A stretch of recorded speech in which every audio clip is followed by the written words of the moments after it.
So one of the things we're trying out here, just to inform people, we're recording all of the presentations, and one of the goals for this fall is to put them on the SLSRC YouTube page. And as a member, hopefully, once we get the new website up and we get all of our stuff together, is you will be able to go back and view the presentations as a member as part of your membership. So we're trying to work out all the bugs and do all the things that video people do. So I'm Kyle, N0KTK. I've got a blog. I've got a YouTube channel. If you want to hit my blog, you can subscribe to my YouTube channel. Tonight is operating and chasing portable stations. So national parks on the air, summits on the air, U.S. islands on the air, islands on the air, county hunters, and more. So the first part is going to be, I'm going to go over the websites that these programs have associated with them, and then we're going to get into kind of what we do. And there's a group of us here that, or some of us are here, some of us aren't, that we go out and we, anytime that we can operate portable, we do. And the reason why I operate portable is, here's my house. That's a house, that's a house, that's a house, that's a house, that's a house. There is, let me get my pointer out. Brandon's my pointer over there. You live in the city? I live in the city. I live in South City. Yeah, I was going to say, that looks like, almost like my so house. The telephone poles come back here, and they come across this way, and then my cable television comes this way, and then I've got telephone lines that come all the way over here and hit my house way over there. So there is nowhere for me to put an antenna. So then I decided, all right, I'm going to get an end-fed. I have an end-fed that comes here and then hits the garage. Well, I put that up. Here's my Flex 6500. This is what 20 meters looks like. It's dead. You can't hear anything.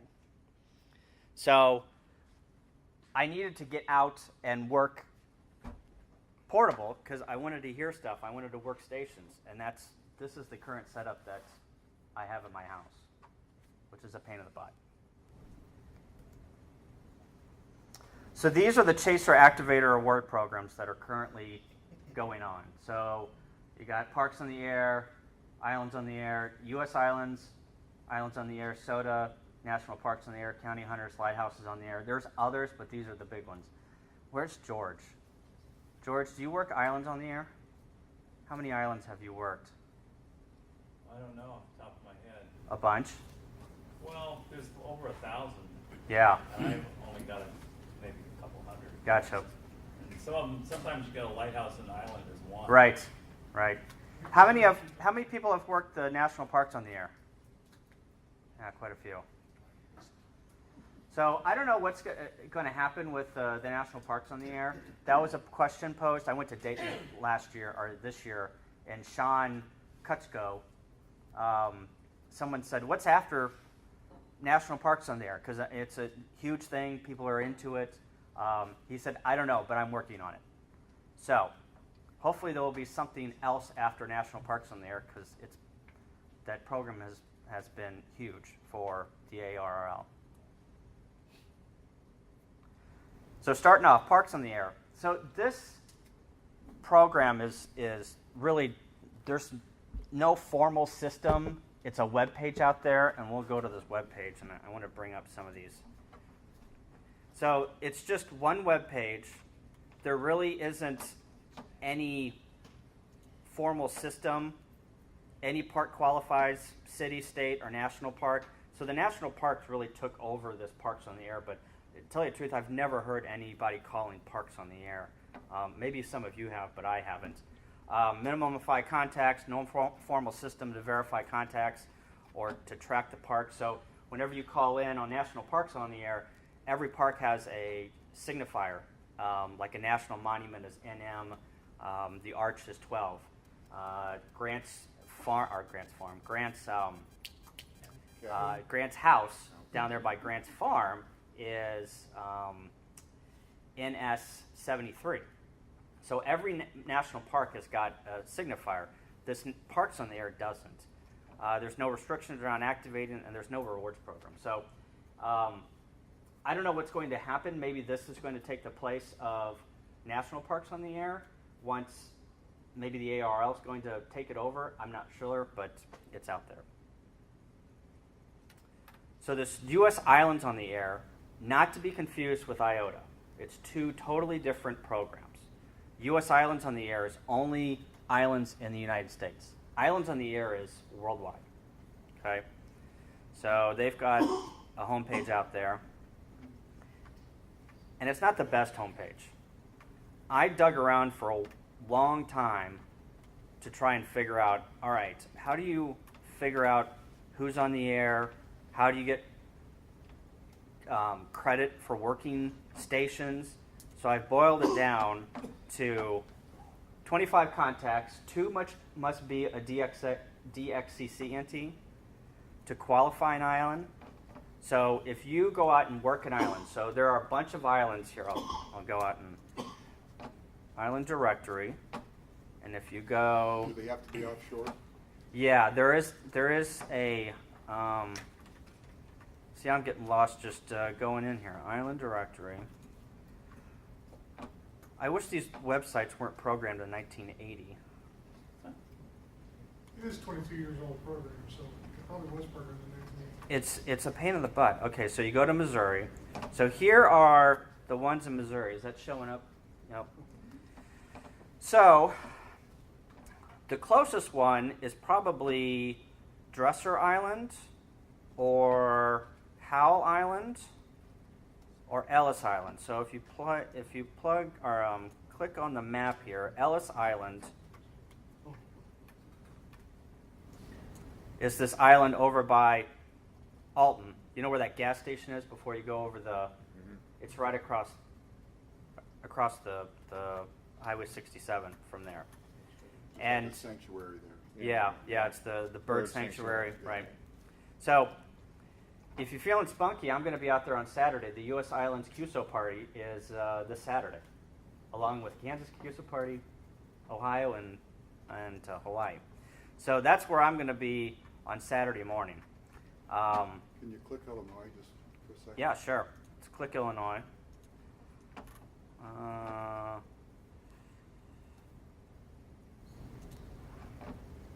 So those are the ones in Illinois. Is Kaskaskia there? Kaskaskia, that would be under K. Yeah. It's there. I've got a tower there. Well, you should broadcast the. So yeah, Kaskaskia is an island, a U.S. Yeah, island. it is, yeah. Doesn't look much like an island. Wait till the water's up. Yeah. Yeah. So back to my. So there's a lot of inland islands around St. Louis. Each island has a designator. They have an awards program. You have to pay for the awards once you qualify. Annual QSO party is the last weekend in August, so it's this coming weekend. And then this form that is nowhere on the website, but a buried link on, if you go to this site, this is where you go to input your name, your email address, your call, the date of your last QSO for qualification, the U.S. island number, name of the island, and this you send it in, and that's how you qualify or activate an island. It's very confusing. It took me forever to figure that out. So hopefully it'll take you less time. Any questions about U.S. islands on the air? All right. What's the URL for that? It's the usislands.org is the URL right here. This presentation will be on the website, the SLSRC website. So if you see anything and can't capture it, just go to the website after tonight, and I'll put it on there. If they're U.S. islands, how can they also be DXCC aside from Hawaii? But you have to- No. Whenever you activate them. So whenever I go out to Ellis Island, right, and I want to activate that, I have to have 25 contacts Oh, okay, I got you. plus 2 DXCCs For activation. That's to activation. So if you go to the website and see who has actually activated islands, there's not a lot of people. Mhm. That's a tall order, especially the two Yeah. 2 DXCCs. So there isn't a lot. The U.S. islands on the air, there's not a lot of people who do that and get the rewards. Can you self-spot? Yeah. Mm-hmm. What was that question? Can you self-spot? Yes. Yep. All right. Summits on the air. So between Summits on the Air and National Parks on the Air, I think this is the program that's got it most going on and got their act together. So I'll go to the SOTA website.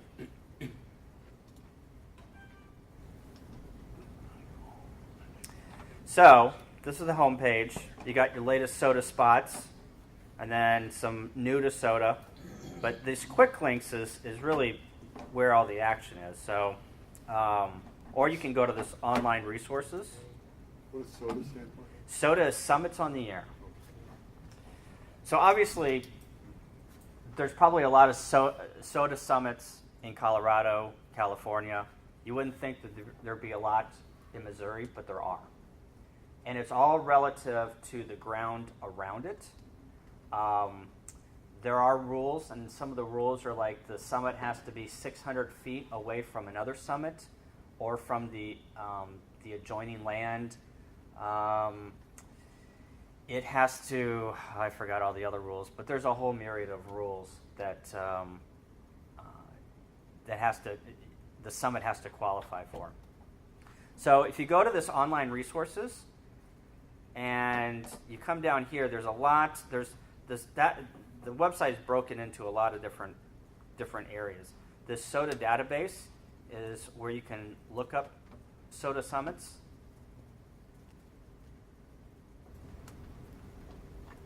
I'm sorry, it's where you input your log. So if I wanted to input my log, I'd go submit log. I'd have to create a username, but then I'd submit an Activator entry or a chaser entry. So if you are sitting at home and you hear somebody calling summits on the air and you work them, you come in here and submit a chaser because you are chasing the activator. If I go and activate a summit, I'm going to come in here and put my activator entry in. Do you have to do that real time? No. It's whenever you can. And actually, there really isn't any checking on the SOTA website. It's all the honor system. The only system that has got real-time checking or actual verification is the National Parks on the Air through Logbook of the World, and we'll get to that.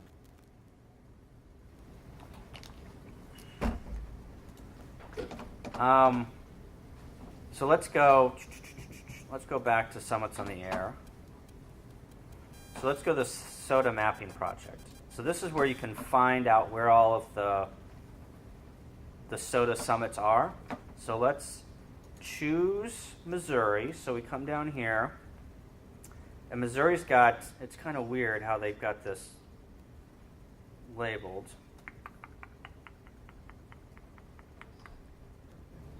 Go up. Is it up? Right there. Yep. It's very hard to see on the screen. So then the closest one that we've got is the St. Francis Mountains. So if I scroll out, here's St. Louis. They're all down here in the southern part. So each summit, depending on how tall it is, gets a point total. So you can see that this summit up here is 1. It's not very tall compared to the surrounding area. But if I come down here to, where is Tom Salk? Tom Salk is Church Mountain, Prophet Mountain, Tom Salk. So if I click on this guy, he shows that it's 6 points. the tallest peaks are 10 points. Those are the ones, the 14ers in Colorado, and there's some 10-pointers in California too. So it's all based on the point system. So whenever you activate a summit, you get those points. As a chaser, you get those points. And there's a rewards program. Once you get to 100 summits, there's a mountain goat award. If you get to a certain point total and you're a chaser, it's a shack sloth.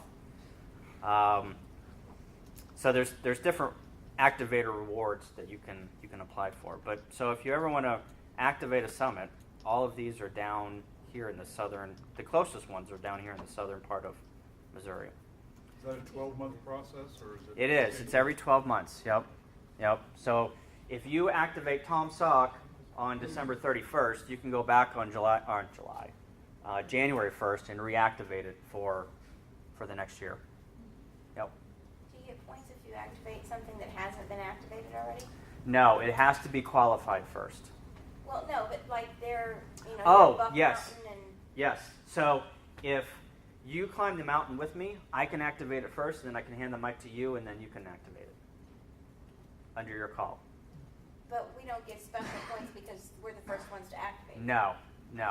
It's the people that maintain the program here. They're the ones that say where the summits are. They're the ones that create the new summits. And once a new summit is created, then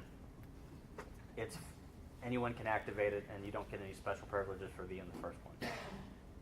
So check the site after an earthquake in California. That is true. That is true. Let's see. Summit listings, database is where you enter your contacts. We're there. Summit listings, where you get more info about the summits. Mapping, where you find the summits near you. Naming, so each summit has got a unique designator. And then this site is really cool. Someone has gone through and figured out the relationship between national parks on the air and all the summits. So therefore, if you want to climb a summit and activate a national park, this is your map. Or if someone says, I'm here, you can come here and search for the national park and the summit that you're chasing and find out where they're at. So you can see, like Rocky Mountain National Park has got a ton of summits, and it's a national park. So if there's just that many summits in Rocky Mountain National Park, you can probably figure out how many summits are all in the Rocky Mountains. There's quite a few of them. Kyle? Yep. I noticed the main page is a British website. Yeah. It's made by Or is it the Universal? It's worldwide. It's maintained by. But the origin is British. Yeah, it's maintained by the British. Don't hold that against them. All right. Any questions about SOTA? One more question. Yeah. Yep. Counselor, you say climb, and you can't just go to town sock set up and... No. All right. So that's a good point. So no, you have to climb the last. I think it's the last 150 or 200 feet to the summit. So you can drive up to. So, perfect example. I drove up to Pikes Peak last September. I wanted to activate the summit, but in the spirit of activating the summit, I walked down about 100 yards and then walked back up, got in my car, and called CQ on the 2-meter calling frequency and activated the summit. There was a walking path that whole mountain you could have taken. True. After you. I'm a little disappointed. Explain it to us. Wow. Sure, I think I got burned. You got slammed. Yeah, You yeah. got slammed. Yeah. It was much easier to drive it. So I did. That's a Oh, if Rebecca, if you got to know, here, I will show you. I did activate Mount Herman. Let's see, where is it?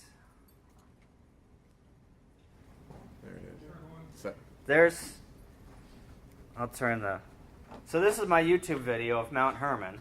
So there I am on top of Mount Herman. Is that playing? Yeah, it's playing.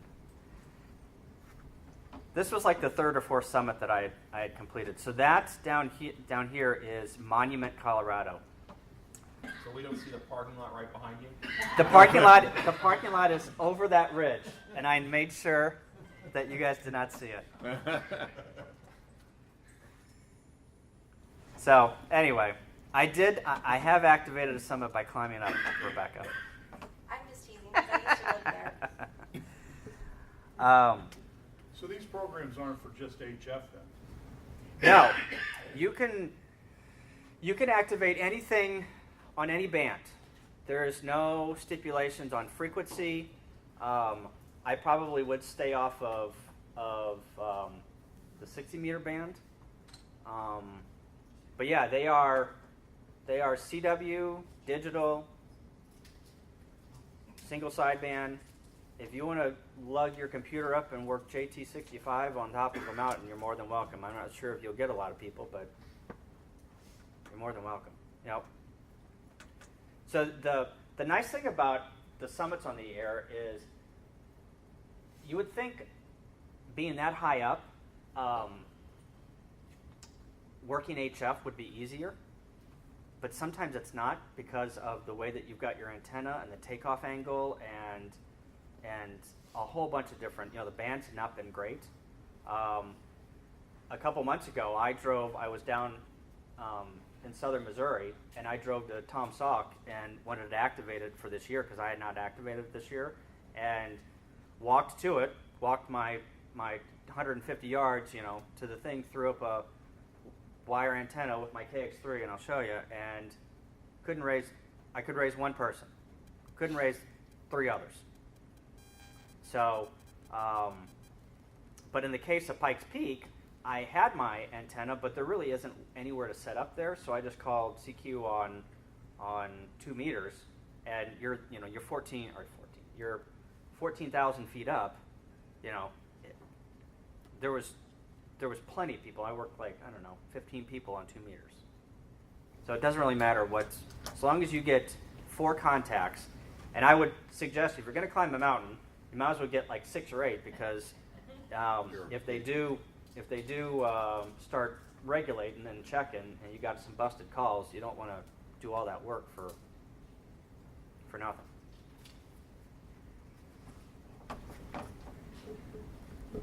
All right, islands on the air. I don't know that much about islands on the air. I should ask George to come up here and talk about islands on the air. But the database includes worldwide islands. The confirmation is through Logbook of the World, right, George? Well, because there is an island designator whenever I go in and yeah, there's an IOTA number, but it's not recognized by the league as being something that you can contest. But you can get confirmations through LOTW. Okay, so you can't. So you can get. I'm sure there's an IOTA website. Yeah. So this is the Islands on the Air website, right? Islands on the Air is operated by the RSGB, Right. Radio Society of Great Britain. Right. So it's all kind of their baby. Yeah. Yeah. Yeah. And it's kind of expensive to join that, by the way. Oh, really? Yeah. It's like Huh. 80 pounds a year. Wow. So do you have to join it to do Islands on the Air? No, No. I didn't. Okay. I was on island. That's why I didn't have to join them. Yeah. Okay. Gotcha. Oh yeah, you were on Guam. Yeah. Yep. I just log my contacts, and if it shows up in my logger, if it's an IOTA, it keeps track of how many IOTAs I've got. It's just Okay. in my logger, but I don't officially go on to the Islands on the Air thing and put them in. Okay. But they get confirmed on LOTW if the other person is on LOTW. Right. too. Right. It's like Logbook or it's like National Parks on the Air. Yeah. Yep.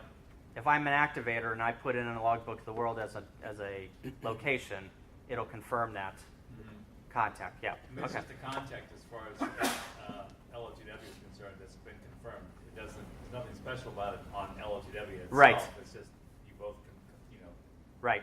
Right. Okay. So national parks on the air. So the main website that's run by the ARL. Let's go here. If you haven't been here, it's pretty good. They've got a leaderboard. They've got an honor roll, spotting service, NS lookup. So if you just get a number or a name. So let's do NS73. Look that up. That's Grant's historic site here in St. Louis. So you can just put the code in there, and then it's got the NS lookup. So you can select by Missouri. And these are all the parks in Missouri, or all the entities controlled by the National Park System that you can activate with their ARL code. What's sensitivity? Sensitivity. So that is parks that you probably have to get a permit for, and you have to abide by their rules. So whenever Scott Young and myself activated the Arch, we had to go through tons of rigmarole to get that activation permit. They want everything from pamphlets for scouts. They want the banner that across the front of your canopy. You can't have an antenna that, if you're going to set up in like the corners in that Eli Smith garden area, it has to be self-supporting. It's got to be guide, but there's nowhere to guide it to, so you have to get concrete blocks. We were set up in the corner. They were concerned about the antenna falling over and falling onto Highway 44. There was just thing after thing after thing. And then finally, whenever we got out there and they looked at our setup, they were like, oh, this is not too bad.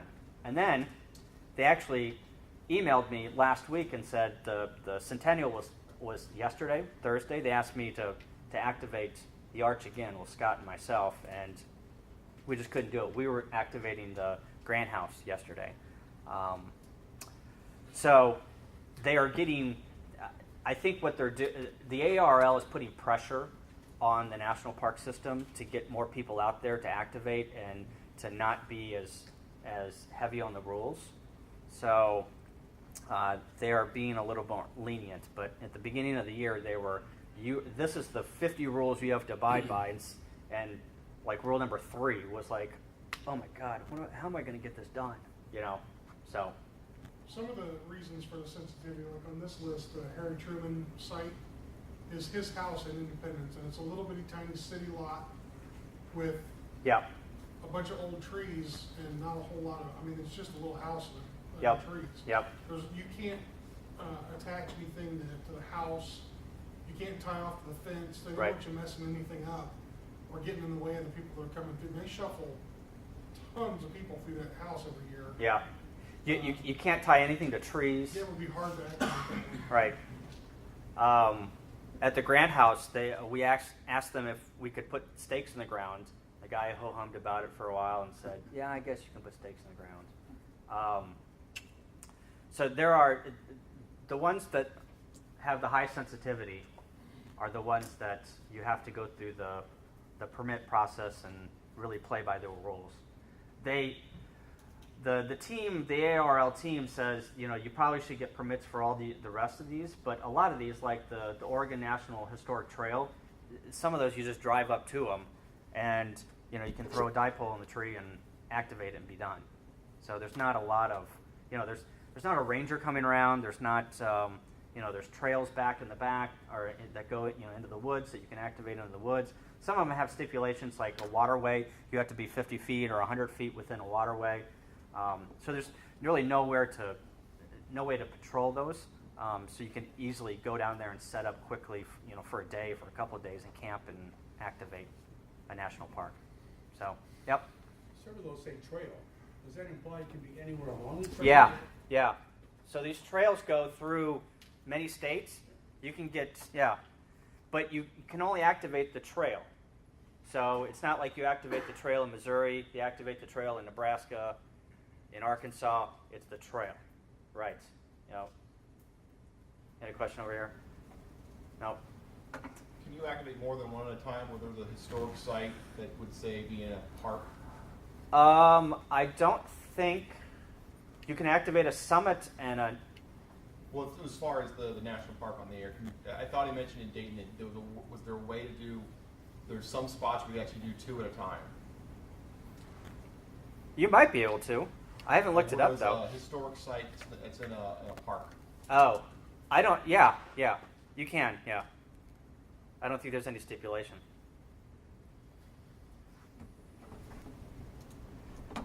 So the leaderboard, here, let me click on the leaderboard. So KB1HQS, he has activated 308 sites. Wow. K5RK has chased 446 sites. I have 8. I'm sorry, I couldn't hear that. I have 8. It's one more than 7. What rank does that make you? Here, I'll show you. If you really want to. Let's go to states. Well, it's not going to show up here because I got 4 yesterday. So there's Christian, K0STH.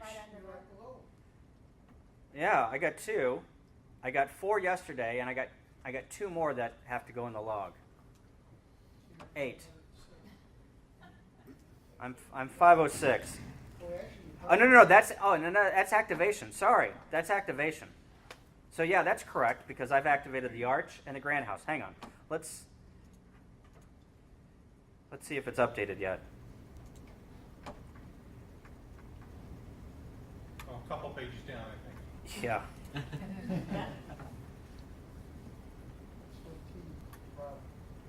Yeah, let me go. Jeez, really? There you are. Where? Right at the bottom. Now in the middle. Right 5. You're 4,016. Yep. Yeah, thank you. Better start working it. Yeah. Hey, I got to the end of the year. I got to the end of the year. I started this presentation at 2:00 today, so. All right. So that's National Parks in the Air. It's So you have to do Yep. certain things within a time period? No, Okay. no. It's When you said you got to the end of the year, I wasn't sure what. That's how long the program runs. the program lasts until the end of the year. Okay, So this is their 100th birthday centennial year. all right. So they are going to do it until the end of the year. I don't know what is next, but Sean Kutzko, the leader of this program, hopefully he's going to announce something else. I don't know what he's going to announce. AWRL, I think he's the PR person for the AWRL. Yep. You kind of hit it out of the park with this one. He did. Yeah, I mean this thing, yeah. It's kind of hard to beat this, but he's going to have to find something else that turns 100. Hopefully it's somewhere you can go and activate. Maybe they'll do an award for baseball team parks that have won 11 World Series. All right. You know, I'd activate ballparks. That'd be awesome. It'd be difficult, too. It'd be difficult, yeah. All right, we're running out of time. I got a ton of slides too. So the Facebook group, if you want more information and then also spotting info, go to the Facebook group. It's very active. Chasers upload to Logbook of the World for confirmation. Activators have to designate within Logbook of the World. Upload the park designator for credit. So I will show you. So I don't know if you can see that. I keep on thinking that this resolution on this computer is better, or on the projector. So this is the Logbook of the World that I did yesterday. Today. So you go in here to whenever you create a new station in the TSQL, Missouri, the county is St. Louis, and then for the park, you just choose the park, and then you hit next. Then whenever you do that, it creates a new station in TSQL, and then you can sign, your log, your ADFI or your ADI file, and upload it to Logbook of the World, and it's got those contacts as that park. So therefore, whenever a tracer uploads his logs to Logbook of the World, and they match, then he gets credit for the chase, and you get credit for the activation. And you have to have 10 contacts for it to be confirmed to activate that site. But those 10 contacts don't have to be chasers. Those 10 contacts don't have to be chasers. Yes, they do. What do you mean? A chaser is just anybody who uploads to LGW. If you Right. know somebody, you don't Right. have to So- sign up or anything. So If if they you don't, upload, they don't count. right. So if you activate, you want to make sure you get more than 10. Right. Because if Jimmy Bob doesn't upload to Logbook of the World, then you got 9. Correct. Right. Okay. So yesterday I did like 120 contacts. The first 4 hours were great. The last 4 hours were horrible. Where do you operate? We activated the Grant House. All in the morning were on 40 meters, and then I switched to 20 and it was done. And then Scott was on 40 meters in the afternoon and did well. And Were you out there 2 days ago on the trail? I was out My on daughter Thursday. took a picture. She walked Grant's trail and took a picture of somebody Yeah, out so there. we were there on Thursday. Yeah, she was out there. Yep. She showed me the picture. Yep. So you're right. If you have to, just like SOTA, you want to activate as many, or you want to chase as many, or get as many chasers as possible, because you don't know who's not going to upload. Yesterday, I uploaded today, and then I did a sync. I was very surprised. Out of my 120 contacts, I bet you 95% of those contacts were confirmed. And then I got like 4 or 5 park to park yesterday too. The bands, like you guys know, are not in good condition. All right, so there's us. There's the arch, and there's us activating it. And then there's the Grant House. Scott's he died from the QSOs. He just couldn't take the QSOs. All right, I'm going to speed it up here. So county hunting. I don't know if anybody county hunts in here. I don't, but there is a county hunting website and program. Bob N4CD has, and I couldn't believe this, and I actually asked him. This was 2 years ago. He was at Dayton, and they've got a county hunter meetup. They got a county hunter forum. They've got a county hunter this and that, T-shirts. Bob N4CD has operated from all 3,077 counties twice. Wow. Can you just imagine driving to every county county in the United States Unbelievable. That's amazing. and activating it? Are the Alaska and Hawaii counted in those 3,077, or are they Yes. separate? They are counted? Yes. Took a bush plane, I guess. Yeah. Yeah. Yeah. It's unbelievable. It's more unbelievable for someone from Europe to work every county in the U.S. Yeah. He said it's more unbelievable for people in Europe to work every county in the United States. Yeah. How many did they have? Did they mention like 400 something that activated all counties? They've contacted all counties. Yeah, they've contacted all counties, and there's like 3 people that have done all counties in the United States. Bob has done it twice. Yeah. I think our former president, WWFF, has done them all. Oh, really? I think. Oh. Okay. All right. So here's some other contests that you can operate portable or chase. So the 2-meter sprint Simplex contest coming up. There's radar field day, winter field day. This program contest called Skeeter Hunt. I think it was like a couple weeks ago. Scorch your butt off, freeze your butt off. The QSO parties, expedition and county line operations. Justin and I and Kevin got a little experience with that. U.S. Island QSO party this weekend, so go activate an island. Ohio is really into their QSO party and their Ohio state parks on the air program. I forgot when it is, but they put every single state park in Ohio on the air during a weekend. And then any contest, you can basically operate portable. You don't have to sit in your house and and sit in the air conditioning. You can get out there and work portable if you want. So I want to talk a little bit about our Missouri QSO party experience. So Justin, myself, Kevin, and Chris all went out and operated on a 3-county line. So this is, guys, help me out here.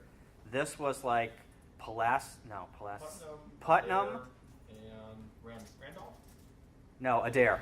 Putnam, Adair was the third. Putnam, Adair was down here, and Sullivan was over here. So the county line was like right here about, and you can see where it was up there. So if you ever work a QSO party, working a county line, you get more points for it.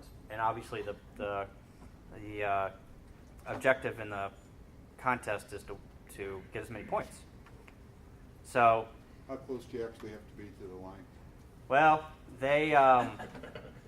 That's a matter up for discussion. That's a matter of discussion. Yeah. Some as, people bend the rules. As close as safely possible. Right. Right. Just run your coax through all three. A lot of times it's on somebody's private property. Oh, I know, George. What are you talking about, George?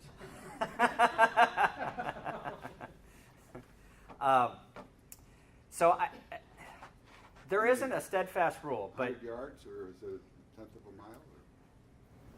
Or? So from Missouri, the ruling finally was party or station has to be on all 3 counties. Yep.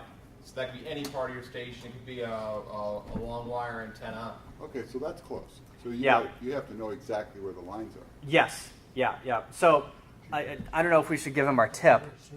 Google Earth is your friend. Google Earth, you can turn on layers that show like public parks. So turn on the public park layer as well as the county line layer. You can really quickly scan the state of Missouri that you're operating in to figure out where you can operate from legally. So this is a conservation area as well as where those county lines are. And it works well if you're going to go do mobile. The same will apply to find those hot spots to be from. We have some letters out to a guy who owns the corner of a 4-county line in Missouri. We think he died because he won't write us back. Silence is concurrence. So we're trying. We're really trying. We just need the weekend. So there's some stone markers because Bill and those guys walked through the woods and found a stone marker of some kind. For a 4-county line? Yeah, for that one that they did. Oh. How far do they have to walk? I don't know. No, this is. I wasn't there, so I don't know. This is not that. This is not that. This is right on a road. The worst part is that USGS re-benchmarked a ton of stuff, so a lot of those old markers are no longer the official. Gotcha. So tell Bill. I just showed up and operated at the base camp. I'm just giving you crap, George. I wasn't there for the hiking, looking for. So here's our setup for Missouri QSO, and then here was inside the trailer, and then I got this YouTube video. So here was the wind. Oh God! I want to show you guys the wind, and Kevin's in there operating somewhere. You'll see an outline in my head. Yeah. Does it come down? Oh yeah, it came down, along with every single one of our antennas came down that weekend. We knew something was up whenever we went and scouted the location like 3 weekends before, and it was windy. And then we got up there, and sure enough, it was windy that weekend too. So there's Chris, there's myself. I look a little ragged. This was Sunday morning. Justin. Is the trailer rocking tonight? Oh yeah. Yep. So then here's this operating, and then at this point, let me get to this is here. So Chris is looking out the window at his buddy pole, seeing if it came down. I'm operating, and then I see my SWR just go through the roof. Yeah. Right. So Chris is talking about tilting it this way. I'm looking. So at some point, I look for my antenna, and I give the oh crap, it's gone. And I had a 160-meter dipole strung between 2 trees, and I'll show you where it was. Well, I don't have that picture, but we had the oh crap moments. And at that point, we just, here, I think it's coming up. There, I'm looking for it. I can't find it. I look at the SWR, it's through the roof, and then, so then we grab the antenna, and we're out in the field trying to find the other end of the antenna. So there's the balun. So then we got to go find the other side. There we are, walking to the other side. And then Justin found it. There it is. There's the end of it. Snapped. Yeah. We called it quits after that. That was our third antenna failure. Kevin's broke, Justin's broke, and mine broke. The actual wire? The actual wire. Yep. Butt welds? No, the dog bones. Okay. The wire that wrapped around it. That was an antenna from radio waves. Not to give them any bad publicity, but yeah. All right, moving on. Oh, okay, so this, yeah, I thought I had this slide in here. So this is what our antenna setup looked like. So the antenna that snapped was this antenna right here. So Kevin's was out here somewhere. We didn't have this Wyndham antenna. We didn't put the random wire up. Justin's Buckmaster in his setup was here. Chris's buddy pole was here, but then moved to up here. So you can see whenever you've got a 4-man portable content or portable station setup, there's a lot of coordination and talking back and forth on what goes where. It's almost like a little de-expedition where you're trying to figure out, the best place to set up and where to put the antennas, so everything's kind of like at right angles to each other, so you don't interfere. So it becomes pretty challenging whenever you're working portable like this. Yeah. In addition to all the gear that we brought, would you recommend bringing a 150-pound propane griddle? No, but it is, yes, it is. Funny how you ask that. There are supplies that you need always to work portable, and a griddle is one of them, because we will show you why the griddle is good. So field day, another portable setup. I don't know if anybody has worked field day portable, but it's if you haven't, you should get out there and work portable on field day. That's what it's all about. All right. So how am I doing on time here? 8:07.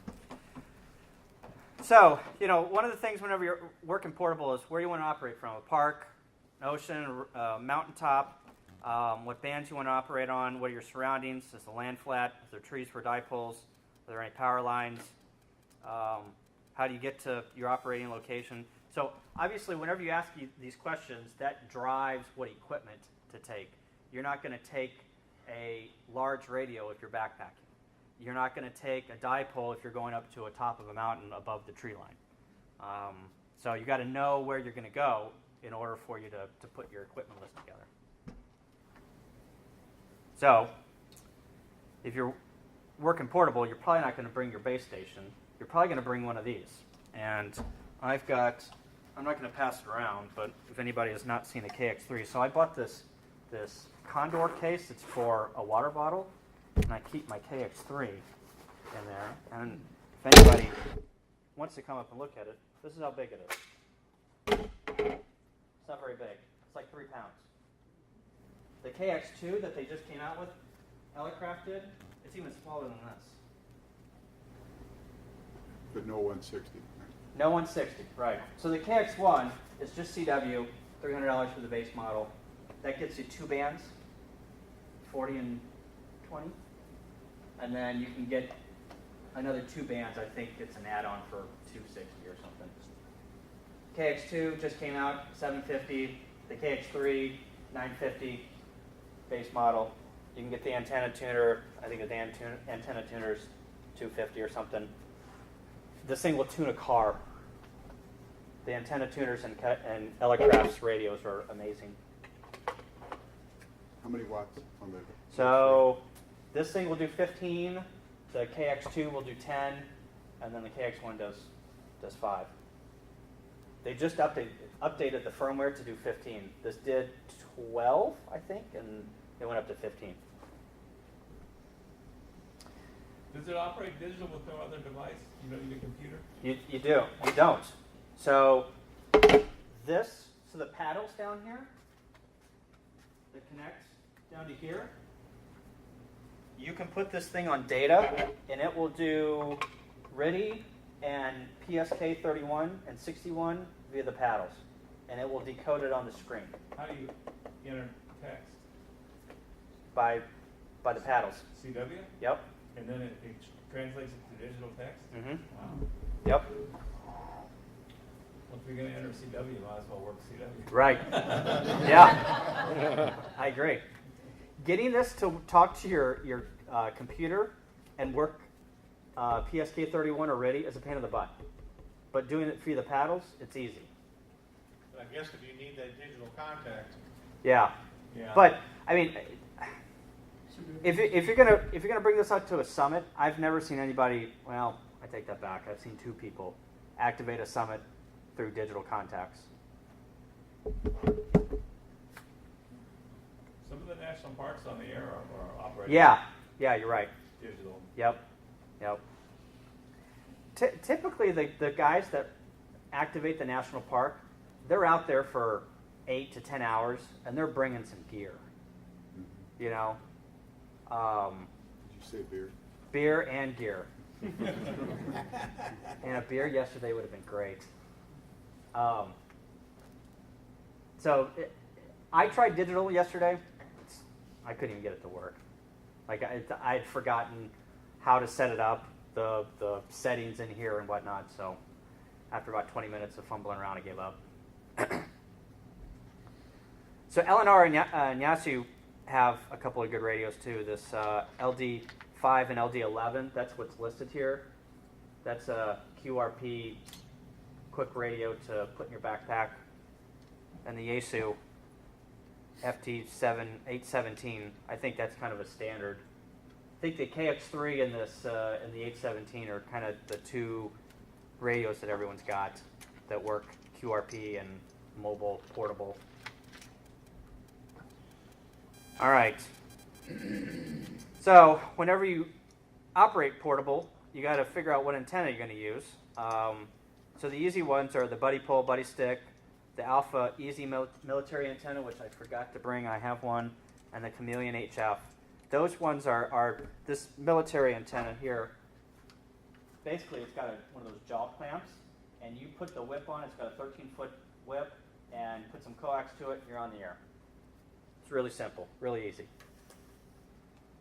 Unlike the Buddy Poles, where you've got these taps here, and you got to tune, and you got to retap it. It's kind of a pain in the butt. And then Pactena, I don't know if anybody's heard of Pactena. They've got this system.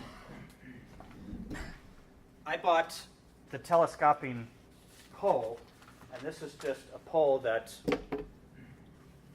has telescoping sections. It goes up to 30 feet. It's really lightweight, so you can put it in the back of your backpack. And this is what I did whenever I activated Mount Herman. I used this to put the NFED up. Jack Kite makes a bigger one. It's about this tall, and it's really heavy. These things are, how much are these, Kevin? $80, I think at $80. Yeah. They also snap in 50 degrees. Yeah. So if you do get one of those Jack Kite poles, you know, the smallest section is really thin. They are meant to break, they're meant to break. They're meant to bend. They will break though, in severe wind. So there are pictures on the internet of these poles just bending totally over, holding an NFED or something else, a random wire up in the air. And then you've got your random wire over here too. That's always an easy solution, but you got to get it up off the ground. This is, so, leads me to something else. You can build one of these. And this is awesome to launch dipoles in different things into the air. So this is Justin made this. And then we just put this reel on. The key, if you're going to make one of these, we learned this the hard way. These weights, don't go and get a regular weight. You know, the teardrop. Don't get one of those. Those things will fly. Too far.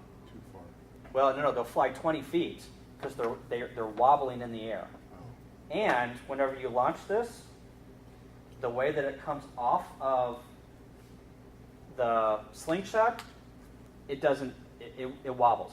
You have to get what's called these egg weight and put one of those on and shoot it. What about a tennis ball with an eyelet in it? Yeah, you can get a tennis ball.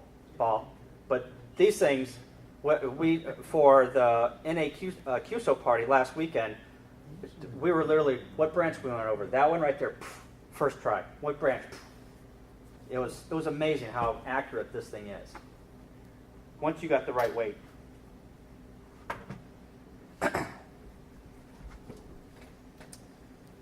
All right, mast systems. Don't make your mast out of PVC pipe. It will come down.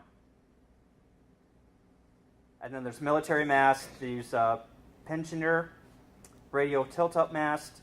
And then MFJ makes a telescoping mast. These masts down here, where's my little thing? Above your radio. Thank you. Those masts right here are awesome. These things are about used. They're about $1,000, but they have these sections that go in, and then they push them up, and they can go up to 40 feet. They can go up to 60 feet with guy ropes, and then you can literally put a 40-meter Yagi on them, and it's stable. Are those the military balloon? Yeah, those are the military. You can't find those, but if you can, you want to grab one. It also takes quite a few people to put it up. Yes, you're correct. It takes 3 or 4 people, probably more, to put it up. Yep. I think that's what's that? Is it W3AO Atlantic Ocean? The people that did the 50 station field day, they've got like 10 of them, 10 or 12 of them that they put up in their field. So, all right, quickly. Power. Not every generator is the same. So these generators that you buy at Harbor Freight, stay away from them. They're bad. Get yourself an inverter. The inverters are clean power. And then obviously if you want no RF noise, get yourself a battery.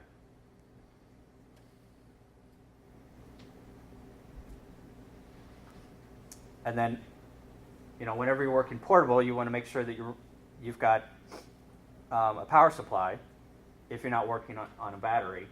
And then, the linear ones are big and heavy. The switching ones are small and light, but, there's a trade-off there. And I built this EMI filter. It's a Corecom 20MV1. I've used it.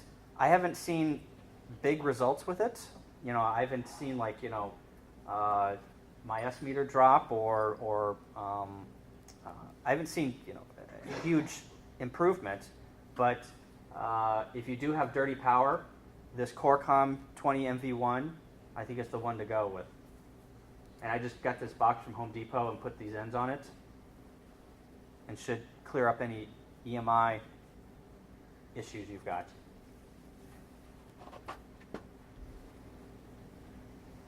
So I'm not an expert on batteries. I don't claim to know anything about batteries. I'm just regurgitating what other people say. And I've got one of these LiFo batteries. You guys can come up and take a look at this one. And I've got an AGM, but these AGM batteries, what I discovered, and someone else on the internet said it, and I said, yep, that is right. The capacity is usually half of what's stated. So if you've got a 12 amp hour battery, it's really about 6. These LiFo batteries, if you've got a 7 amp hour LiFo battery, it's probably 6, 6.5. These LiFo batteries are awesome. The only issue is it takes some special charging techniques to get it charged. So there's different cells in here, and you connect the charger up to this guy, and it makes sure, the charger makes sure that each one of those cells gets charged to a certain capacity and balances it all out. But another issue is it's 3 times the cost of one of these guys. This guy, you could probably buy this for $30. This is $100. And that doesn't weigh anything.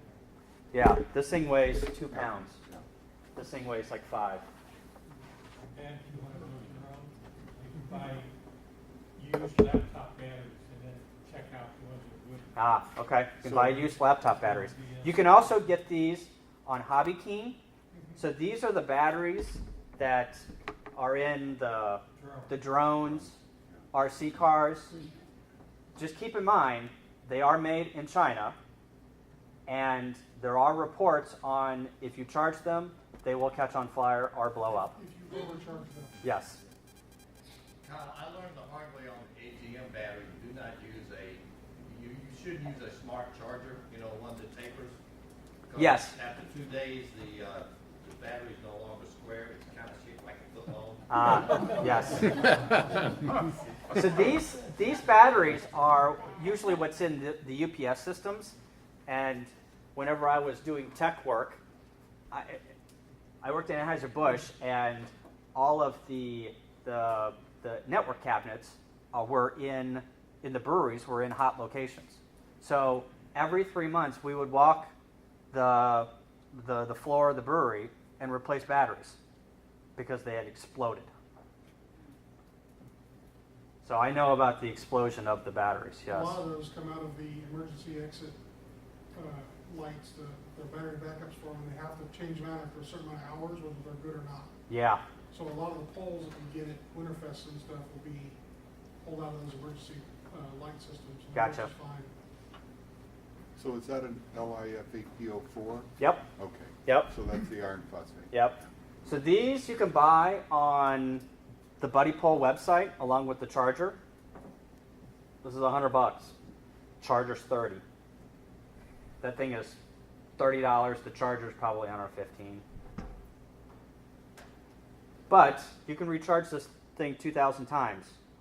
This thing has, 500 to 800, depending on, how well you keep the charge. Well, your terminal voltage holds up longer on the. Yes. If you look at the curves on these two guys, this curve starts high and drops down. The curve on this guy stays across, and then he drops pretty rapidly. So you can literally get 6 amp hours out of this for 6 hours, or 12 volts out of 6 hours, and then it just drops like a rock. And you don't want to discharge these guys less than, I would say, 75%. And you'll see if you've got a reading on your radio that shows voltage, and you get you're hovering at 12.8, 12.9, and you see that thing drop to like 12.1, it's time to shut her off. You don't want to go below 12 volts on the LiFo.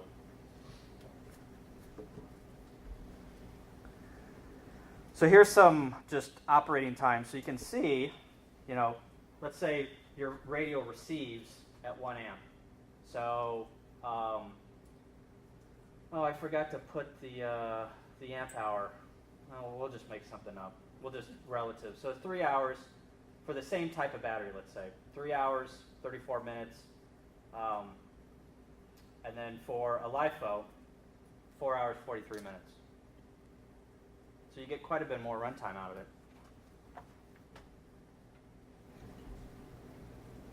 All right. Any more questions about batteries? Yeah.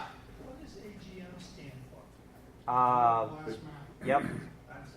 Absorbed glass mat. They, instead of having plates in like a regular lead battery does, they have fiberglass mats in them that's impregnated with the lead, and that's what holds the charge.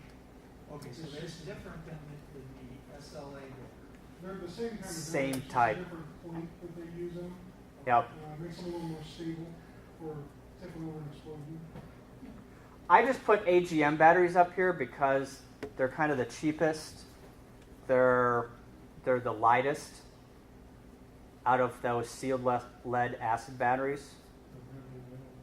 Yeah, they're readily available. You know, you can go down to Costco or Sam's or Walmart and pick your, you know, lead acid battery that'll weigh 100 pounds. I've had good luck with these. I've had even better luck with these. Cal, Gateway usually has 5 or 6 of those AGMs by the front door, you know, for like $10. They're used, but Yeah, gotcha. you don't know how much power, how many cycles they've been through. If you're starting out with batteries, get a used battery and play around with it. Then you're only out $10 versus 30 or 100. And hook and wire them parallel so you can, you know, you have them double the amp. Yeah. Yep. Do you recommend fusing the battery at one of the terminals? Yeah. Yep. Fuse them all. Positive and negative. Really? Yep. Yep.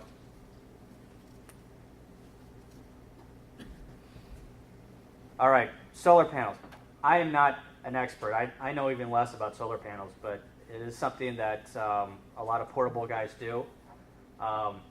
Polycrystalline are the blue ones. The monocrystalline are the black ones. All you got to know is the polycrystalline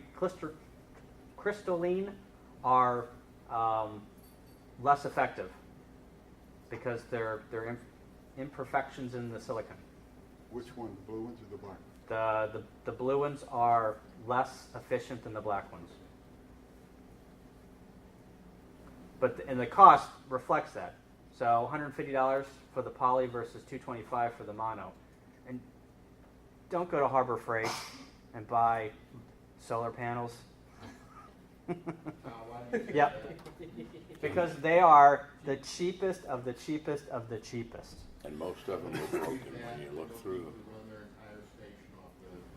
Yeah, you can plug them in. Yeah, that's not a problem. Are you getting 17% efficiency? Probably getting 5. Those are the ones that are at Harbor Freight. So they're rated at 45 watts a system, you're saying you're really only getting 2.5? Maybe. The silicon that they use for those is so bad that yeah. There's a couple YouTube videos on there on YouTube that show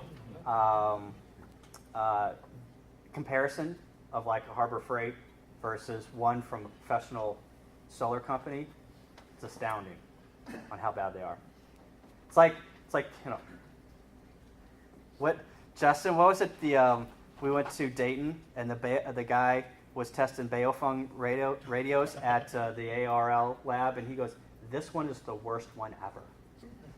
The one that we saw, he's like, "This one is the worst one ever." So, you get what you pay for. Why is my Baofeng a potato? So with a solar panel, you got to have a charge controller. So there's pulse width modulation and max power point tracking. So you can see the efficiency, and with efficiency come higher costs. If you're gonna invest in solar panels, these are the 3 companies to go with: Renogy, Go Solar, and Goal Zero has got some stuff out there too. It's okay. I think the other trade-off with the PWM, they're cheaper, but they're also noisier than the MPPTs. Yeah. Because of the pulse width modulation. That's a good point. You get a lot of RFI out of it. Yep. So there is a. Did I put it on there? We'll have to see. There is, if you type into Google ham radio solar panels or solar power, there is a site that some guy has dedicated his life on testing solar panels and charge controllers and figuring out which ones don't give out RFI and which ones do and don't. Some of the reason why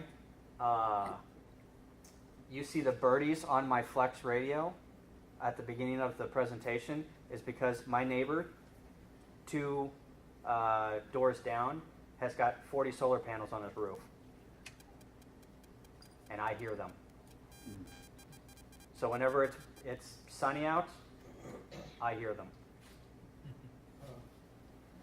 The magazine QS has an article on solar panels. QST? QST? Yeah, they just Yeah. did it in the last couple of issues. Yep. They had big solar Oh yeah, because they're putting ferrites in line, and yep, they're putting these guys.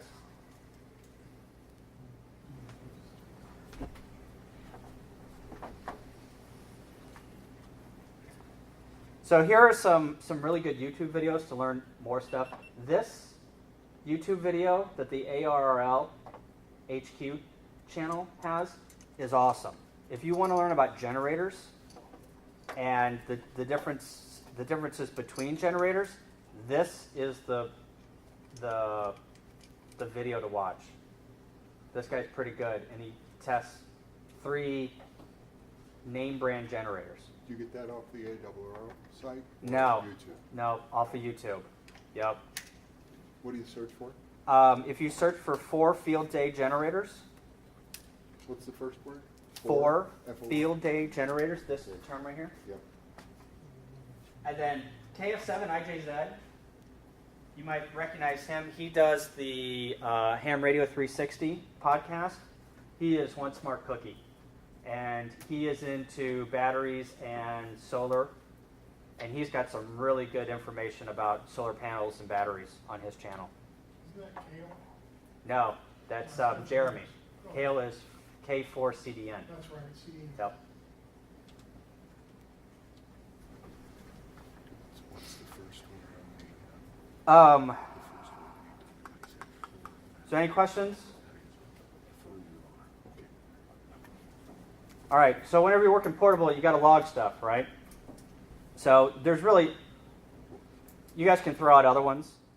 I didn't obtain it, but there's only one. It's called Hamlog. You can put it on your phone, your tablet. It syncs to the cloud. Whenever you get home, you download your contacts as ADIF files or ADI files. You import them into your main logger. If you want a mobile logger, go get Hamlog. It's awesome. And then the cool thing is, with Hamlog, you can buy this thing called a Piglet,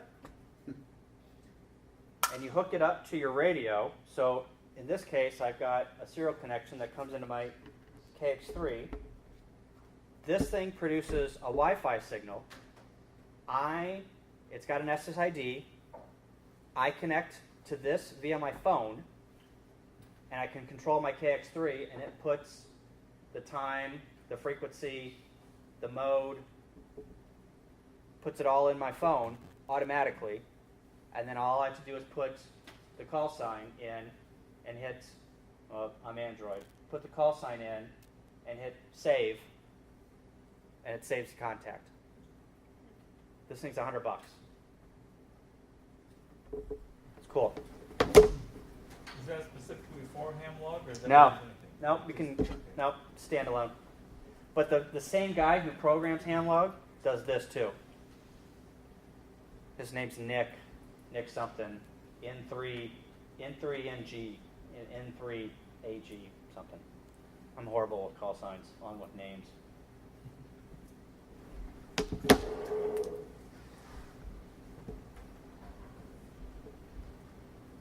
All right, almost done here.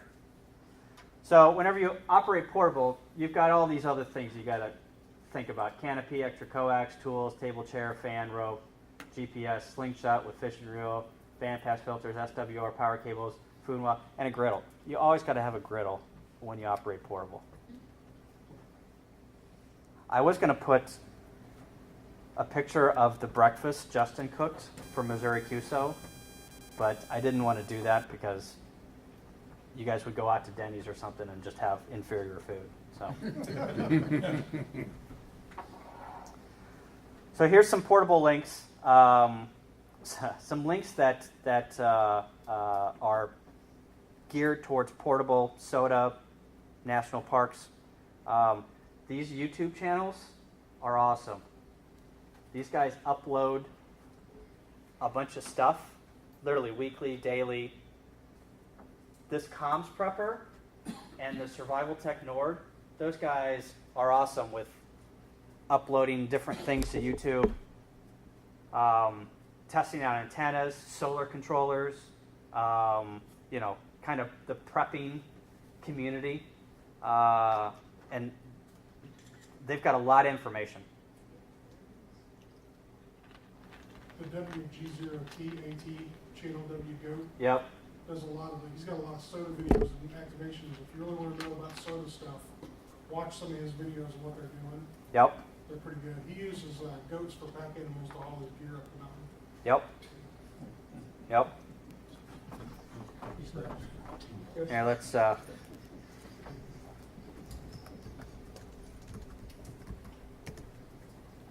So he just put a new YouTube video up about this skeeter hunt, and I actually watched it. So there's his pack goats coming up the mountain. Hey, Kyle. Yep. He gets mad when they hang his wires because he thinks. So he's climbing Raspberry Mountain there.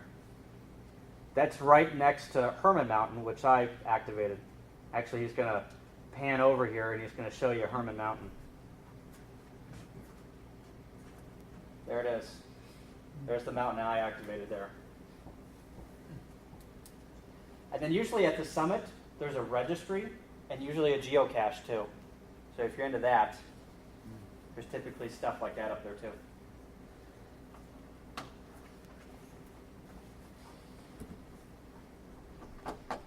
And then K0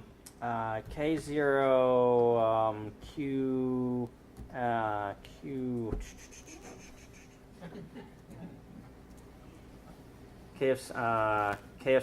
this KF7 QJZ, he's got a good YouTube channel too about SOTA summits. It's really cool to sit back. It's one thing to hike a mountain, but then if you can just sit on your couch and watch somebody hike it, it's even better. And these guys do. Back to the top and walk out. Yeah.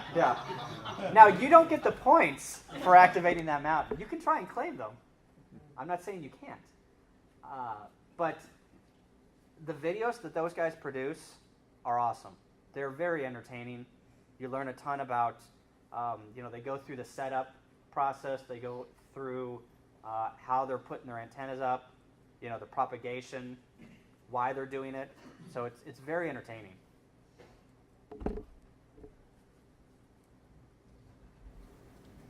All right, any questions? Is that how you've been on top of Pikes Peak? It's my car. Got it in the garage. Yep. Barely made it in the garage. Taking the Cog Railway. Yeah. Nope.